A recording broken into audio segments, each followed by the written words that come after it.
This is Michael, and he's at Highland Hill Farm, and he's going to tell you about trimming spruce trees in late December. Excellent. Well, this is late December, so we're pruning our trees, and this is a Norway spruce. We haven't touched it at all.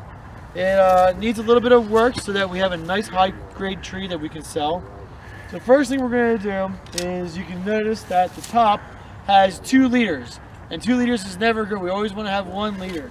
So we're going to go up and we're going to prune just like that. Now that's how I do it.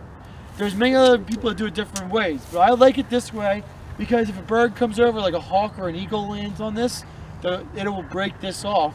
So I always like having a second or a third candle available, so if one of them does break off, you still have something else for another main leader to come in, and it's easier to fix them.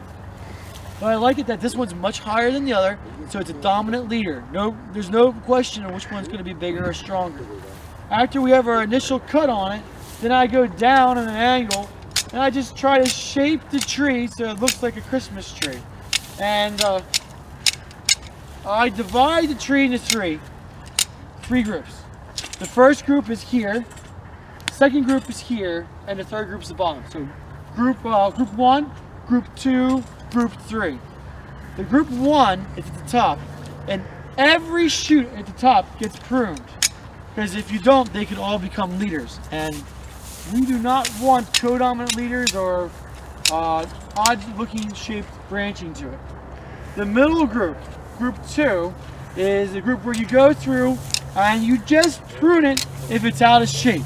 You're just shaping it back into it because you don't need to do that much to it.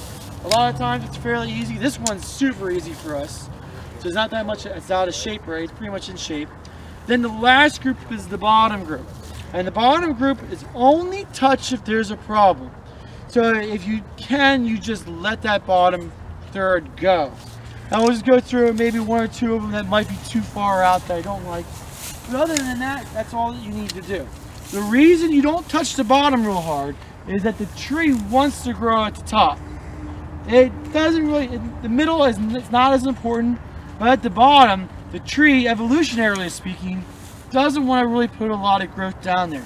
So if you go in real hard and you cut it real hard at the base, it'll take years and years and years for that base to come back because the tree is trying to emphasize new growth upwards to get light. It's trying to emphasize growth to get up to the canopy.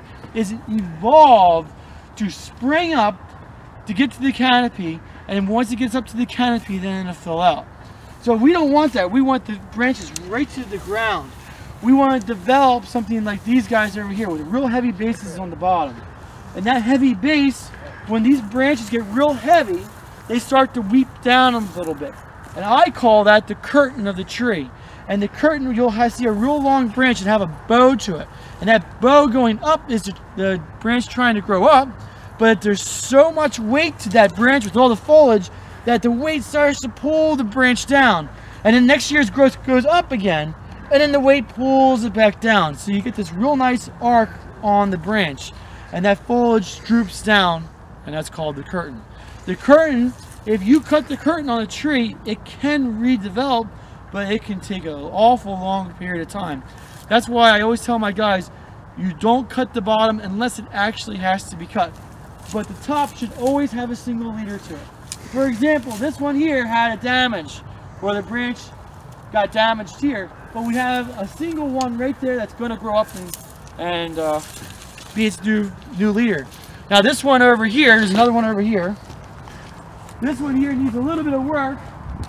As you can see, there's 2 leaders to it, and we don't really want that. That was probably a mishap on us. So you really should just have 1 leader, and this one here we're not going to touch because I really want that one to grow and be the dominant leader of that tree. We want 1 trunk to those trees. That's what we're really shooting for. So if you have any other questions, that's my real quick breakdown on it. We trim thousands of trees every year. We trim Norway spruces for a number of months in our tree season. This is what we do. We have a lot of them. If you're interested in any of our trees or have any questions, feel free to contact us at Highland Hill Farm, or you can drive in and see our trees on Route 313 in Fountainville, Pennsylvania. If you need help with plant selections, call us at Highland Hill Farm. We'd be glad to offer assistance.